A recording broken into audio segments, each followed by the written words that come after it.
বিমান দুর্ঘটনার রেশ কাটতে না কাটতেই ভারতের উত্তরাঞ্চলীয় রাজ্য উত্তরাখণ্ডে একটি হেলিকপ্টার বিধ্বস্ত হয়েছে।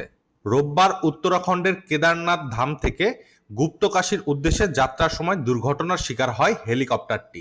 ভারতীয় গণমাধ্যম এনডিটিভির এক প্রতিবেদনে বলা হয়েছে, কেদারনাথ মন্দির থেকে উত্তরাখণ্ডের গুপ্তকাশীতে যাওয়ার সময় আরিয়ান এভিয়েশনের ওই হেলিকপ্টারটি জঙ্গলে বিধ্বস্ত হয়। এতে 7 জন নিহত হয়েছেন, এদের মধ্যে একজন পাইলটও রয়েছেন। উড্ডয়নের প্রায় 10 মিনিট পর গৌরীকুণ্ড এবং সোনপ্রয়াগের মাঝামাঝি এলাকায় হেলিকপ্টারটি বিধ্বস্ত হয়।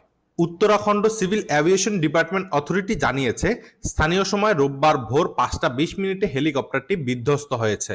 দুর্ঘটনার সময় হেলিকপ্টারের পাইলট সহ 7 আরোহী ছিলেন। এর মধ্যে 6 জনই তীর্থযাত্রী, এদের মধ্যে এক শিশুও ছিল।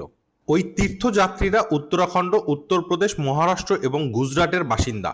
উত্তরাখণ্ডের মুখ্যমন্ত্রী পুষ্কর সিং ধামি সামাজিক মাধ্যম এক্সে এক পোস্টে ওই দুর্ঘটনার খবর জানান।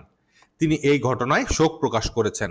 কী কারণে এই দুর্ঘটনা ঘটেছে তা এখনো জানা যায়নি, তবে যান্ত্রিক ত্রুটি এবং খারাপ আবহাওয়ার কারণে এই দুর্ঘটনা ঘটতে পারে বলে ধারণা করা হচ্ছে। রিপোর্টার্স 24, ঢাকা।